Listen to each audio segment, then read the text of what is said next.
فاتحہ۔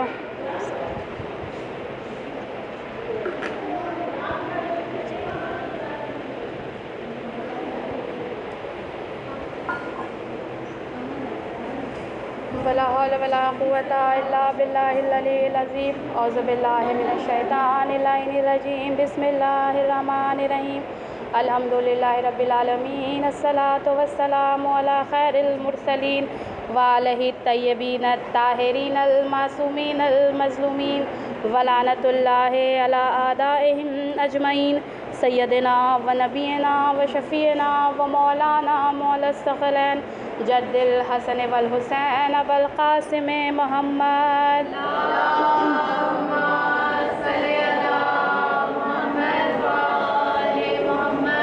قال اللہ تبارک و تعالی سبحانہ فی کتابہ المبین وہو اصدق الصادقین وقولہ الحق۔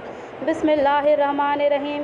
ان اللہ یحب الذین یقاتلون فی سبیلہ صفا کأنہم بنیان مرصوص۔ صلوات پر محمد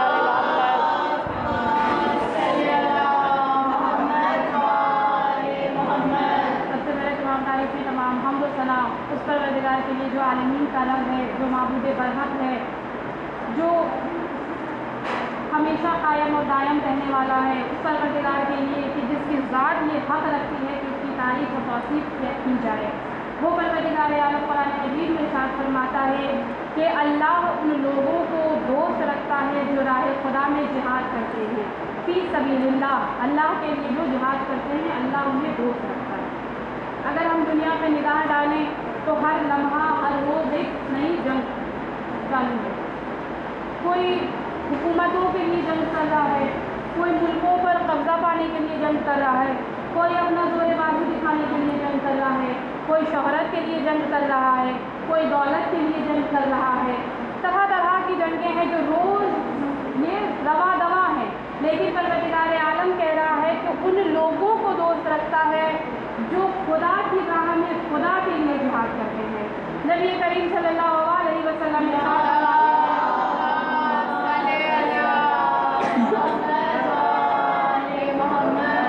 کہ میرے فرزند حسن و حسین خلیفہ برحق ہیں، میرے فرزند دونوں حسن و حسین خلیفہ برحق ہیں، یہ ان کی مرضی ہے کہ وہ راہ خدا میں جہاد کریں یا گوشہ نشینی اختیار کریں۔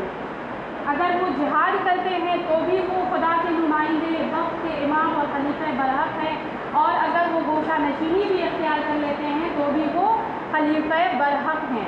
امام زین العابدین علیہ السلام ارشاد فرماتے ہیں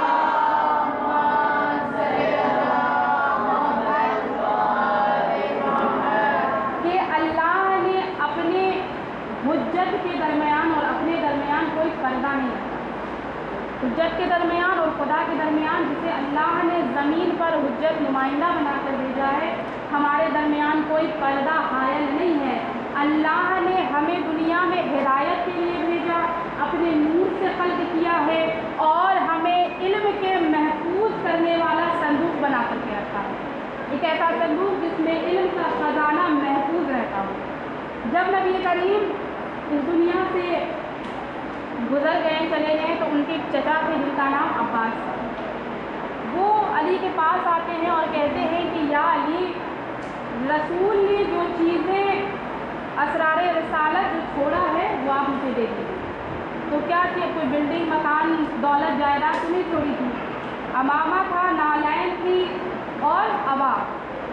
تو علی چاہتے تو انکار کرتے تھے، لیکن علی نے انکار نہیں کیا۔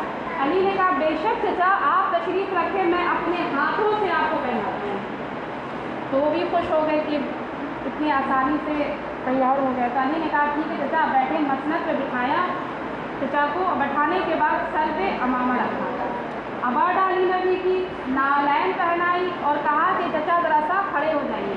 اب کھڑے ہونا تو بہت دور کی بات ہے، چچا سے ہلا بھی نہیں جا رہا۔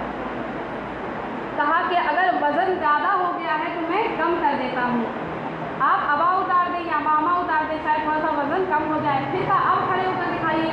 चचा से फिर खड़े नहीं, खड़े होना वो हिल भी नहीं पा रहे थे। तभी सहन में इमाम हसन उधर से चले आए तो अली ने आवाज़ दी कि बेटा हसन ज़रा इधर करीब आओ।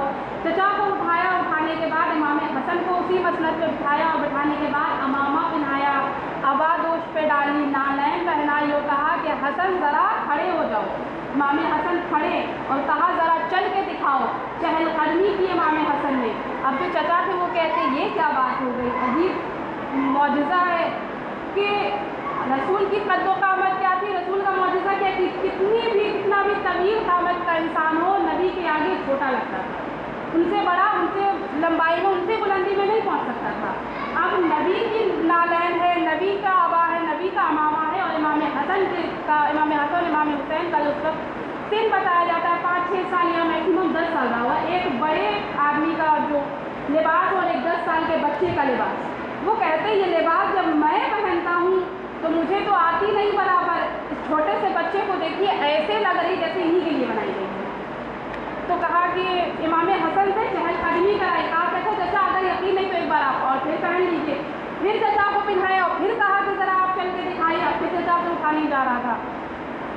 तभी इमाम हुसैन की तशरीफ़ लाए। फिर अली ने इमाम हुसैन को बुलाया और फिर उसी मसनद पे बिठाया, फिर अमामा पहनाया और दोष पे अबा डाली, नालैन पहनाई और कहा कि ऐ बेटा हुसैन अब तुम ज़रा चल करके दिखाओ। तो इमाम हुसैन ने भी चलना शुरू किया, इमाम हसन ने भी कुछ कदम चले, इमाम हुसैन भी कुछ कदम चले, चहलकदमी की और चलने के बाद वापस जब आए तो अपना अमामा फिर उतारा।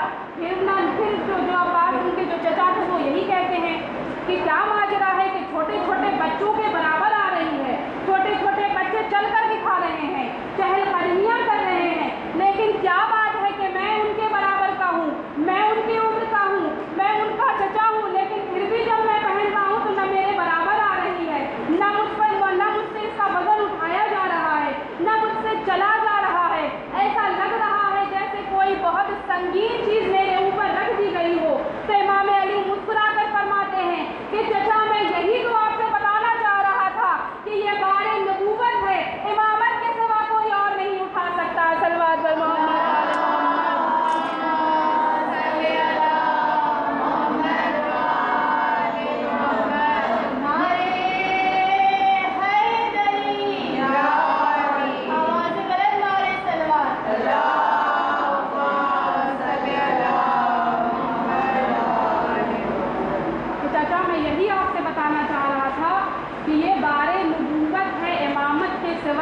कोई नहीं उठा सकता है इसे। इसीलिए यही वजह थी कि अली ने इनकार नहीं किया, बल्कि अली ने करके दिखाया कि अगर इनकार करते तो ये कहते कि अली ने अपना समझ लिया, अपनी विरासत समझी और हड़प लिया। ये करके अली ने बताया कि अपनी निगाहों से देख ले। यही वजह थी जब अली को हुकूमत मिली तो पहले अली ने इनकार किया, फिर इनकार किया। क्यों? क्योंकि अगर उसी वक्त अली तख्त पर बैठ जाते तो कहने वाले ये कहते कि बाकियों की तरह अली को भी कुर्सी की लालच थी, इसीलिए इनकार नहीं किया, जैसे ही मौका मिला कब्जा जमा करके बैठ गए। सल्लल्लाहु अलैहि मोहम्मद।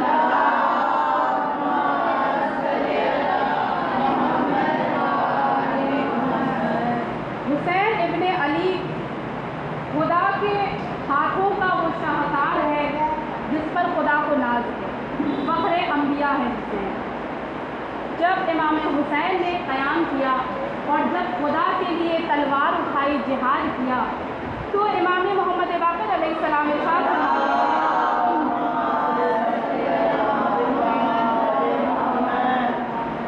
फरमाते हैं कि इसके बदले में अल्लाह ने 4 खुसूसियात मेरे जद इमाम हुसैन को दिया। क्योंकि खुदा खुद फरमाया अल्लाह उसे दोस्त रखता है जो अल्लाह के लिए की राह में जिहाद करते हैं, सख्त बांध कर, सख्त लफ्ज़ इस्तेमाल कर, सख्त बांध कर। तो इमाम फरमाते हैं कि 4 खुसूसियात का 4 सिफ़तें अल्लाह ने मेरे जद हुसैन को अता फरमाई। पहली जो सिफ़त अल्लाह ने दी वो ये कि मोमिन के दिलों में मोहब्बत डाली है। दूसरी ये कि ज़रिए इमाम हुसैन के पास अल्लाह ने इस बात की ज़मानत ली है कि तुम्हारी दुआएं कबूल होंगी। तीसरी खुसूसियत अल्लाह ने ये दी है कि खाके करबला में शफा रखी है। और खसूसियत अल्लाह ने ये दी है कि नस्लों का जो सिलसिला है वो इमाम हुसैन की नस्ल से रखा है। अली के बाद इमाम हसन इमाम बने, फिर उनके बाद इमाम हुसैन, और इमाम हुसैन फर्जंदों से फिर इमामत का ये सिलसिला चला है।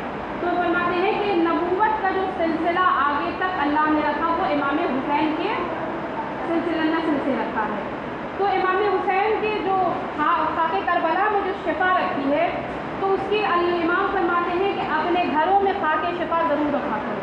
खाके शिफा रखने के बहुत सारे फ़वाइद हैं, बहुत सारे उनके फ़ायदे हैं कि इमाम फरमाते हैं कि जिन घरों में खाके शिफा होती है उनके घर में बरकतें होती हैं। जिनके घरों में खाके शिफा होती है उनके घर में बरकत होती है। एक बात करेगा मोहम्मद।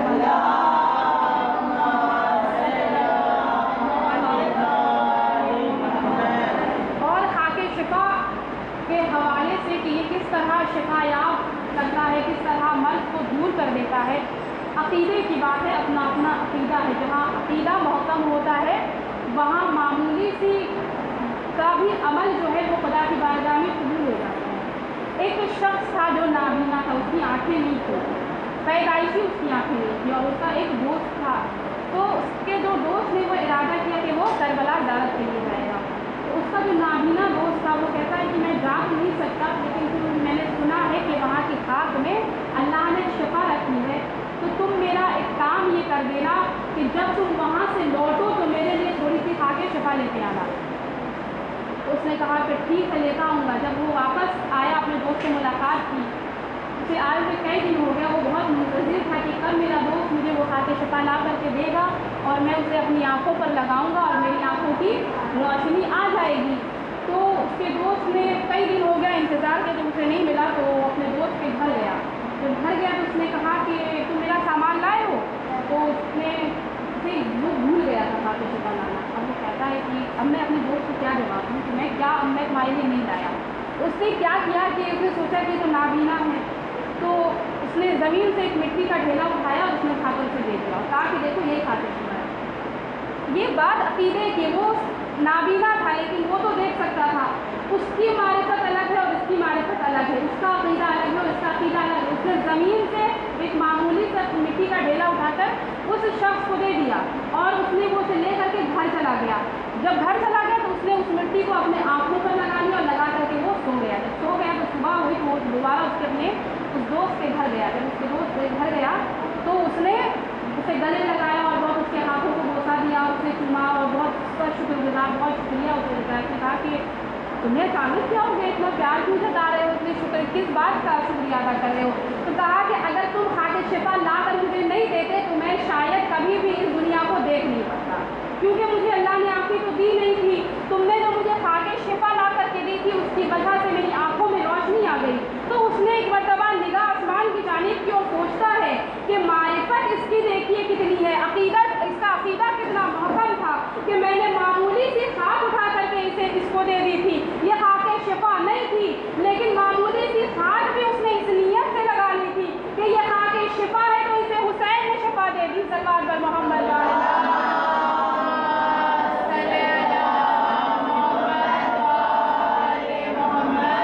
ये अपने अपने मारिफत की बात है, ये अक़ीदे की बात है कि एक मामूली सी खाक भी खाके शिफा की तरह उसकी आँखों को शिफायाब कर देगी।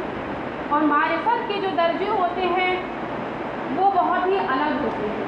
मैं आपको एक वाक़या सुनाती चलूँ कि एक ज़माना, जिस ज़माने में अभी के हालात बहुत ही बेहतर हैं, लोग करबला की जो ज़ियारत के लिए लोग जाते हैं, परेशानियाँ उन्हें जो उस ज़माने में, जिस ज़माने में जब रोक थी, पाबंदियाँ थी कि ज़ियारत पे नहीं जा सकते, उस वक्त एक वाक़या रोनुमा ये हुआ। उस वक्त भी लोग अपनी जान की बाजी लगाकर ज़ियारत के लिए जाया करते थे।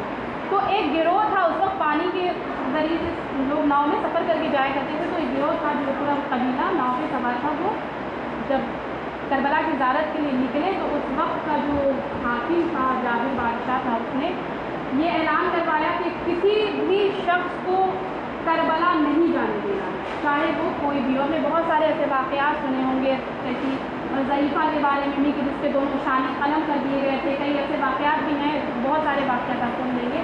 बस एक मारिफत के हवाले से कि वो जो जब जा रहा था तो वो जो गिरोह था वो सिर्फ लड़कों का था। तो वो जब एक वहाँ पे पहुँचे जहाँ पर उन्होंने पाबंदियाँ लगा रखी थी। वहाँ पे सिपाही जब मौजूद थे, जब वो वहाँ पे पहुँचा तो उन्होंने कहा कि ये काफिला आगे नहीं बढ़ सकता, कि हुसैन के रोज़े पे जाने के लिए इजाज़त नहीं है वहाँ जाने की। तो उन्होंने अपनी नंगी तलवारें निकाली, तो उसमें जो लड़के थे, वो एक लड़का था, वो खड़ा हो गया, उसने कहा कि मैं जाकर रहूँगा, तुम्हें जो करना है कर लो। उसने कहा कि तुम चले जाओगे, इसका अंजाम तुम्हें पता है कि क्या होने वाला है? तो वो कहता है कि अंजाम जो भी हो मुझे उससे कोई फ़र्क नहीं पड़ता, मुझे जाना, मैं इरादा करके आया हूँ कि मैं हुसैन की ज़ियारत को जाऊँगा तो जाऊँगा, चाहे तुम मेरी जान ले। अब जैसे ही उसने ये कहा, बस उसने अपनी तलवार निकाली और उसके सरोतन में जुदाई कर दी। अब सरोतन में जब उसने जुदाई कर दी तो उसने उनके जो जालिम लोग थे, जो जुल्म कर रहे थे, उन्होंने ये सोचा कि जब हमने एक को कत्ल कर दिया है तो बाकियों की हिम्मत नहीं होने वाली आगे बढ़ने, बाकी इनमें से अब कोई भी आगे नहीं बढ़ने वाला। तो वो कहते हैं कि एक सलाम पड़े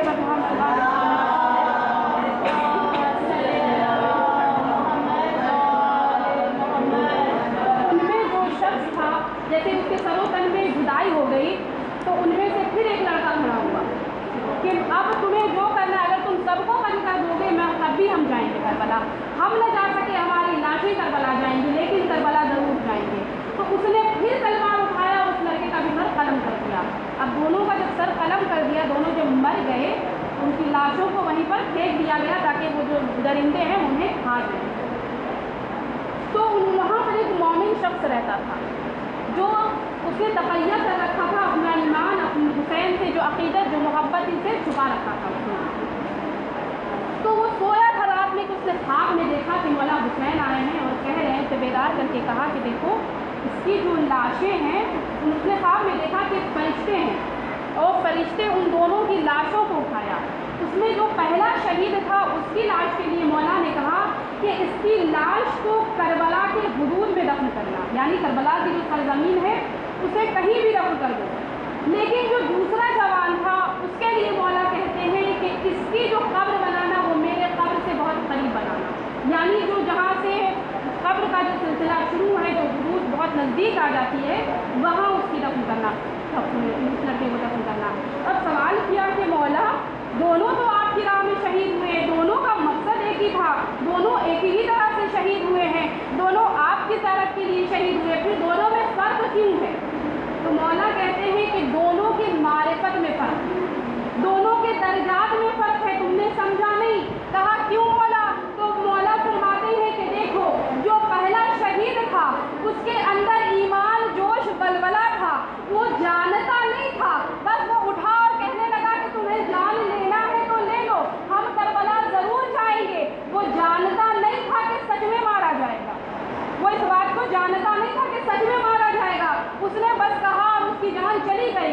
लेकिन जो दूसरा जवान था उसने अपनी निगाहों से मौत देख ली थी, वो अंजाम से बाखबर था, वो ये जानता था कि जैसे इसका कत्ल हो गया है मेरा भी हो जाएगा, लेकिन फिर भी उसने अपने कदम पीछे नहीं खींचे। इसीलिए परवरदिगार कह रहा है कि मुश्किलें, आज़माइशें तुम्हें कमज़ोर नहीं बनाती, तुम्हें परेशान करने के लिए मैं नहीं देता हूँ, बल्कि तुम्हारे दर्जात को बुलंद किया करते हैं।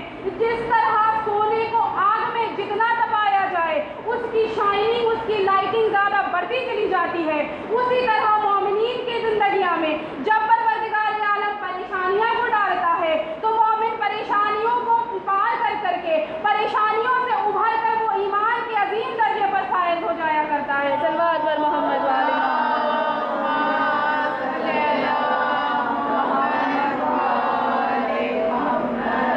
ये परेशानियाँ मारिफत की मंजिलों तक हमें ले जाती हैं।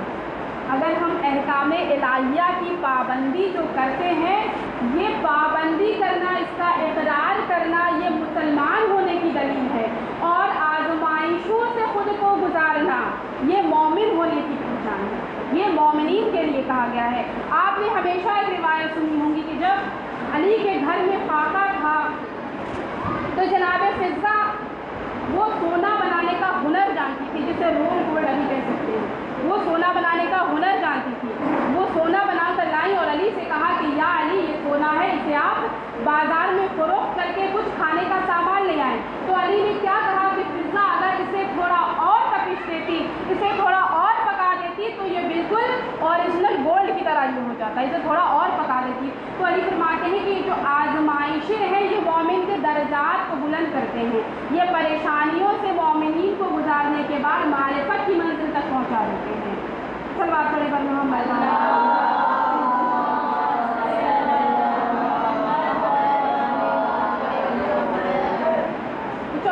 پاک امام نے فرمایا کہ اللہ نے خاک کربلا میں شفا رکھی ہے، خاک کربلا میں شفا رکھی ہے۔ کربلا کی تھوڑی بھی خاک ہو، امام فرماتے ہیں کہ خاک کربلا کی معرفت اتنی، خاک کربلا کی فضیلت اتنی زیادہ ہے، اور خاک کربلا میں ایک خوبی یہ بھی ہے کہ وہ خاک کربلا بھی اپنے دوست اور دشمن کو پہچانتی ہے۔ یعنی اگر کوئی حسینی ہو، کوئی حسین کا چاہنے والا ہو اور وہ اس خاک کو کھاتا ہے اس نیت سے کہ یہ لامرض، یہ لادوا مرض جو ہے وہ ٹھیک ہو جائے تو اس سے شفا ملتی ہے، اور وہی اگر کوئی حسین کا دشمن خاک شفا کو کھائے تو اسے وہ اس طرح سے پگھل جایا کرتا ہے جس طرح چربی آگ میں پگھل جایا کرتی ہے۔ اس کے بعد امام فرماتے ہیں کہ خاک شفا میں اللہ نے خاک کربلا میں شفا رکھی ہے، اور اس طرح شفا رکھی ہے کہ آپ بہت سارے واقعات، بہت سارے حدیث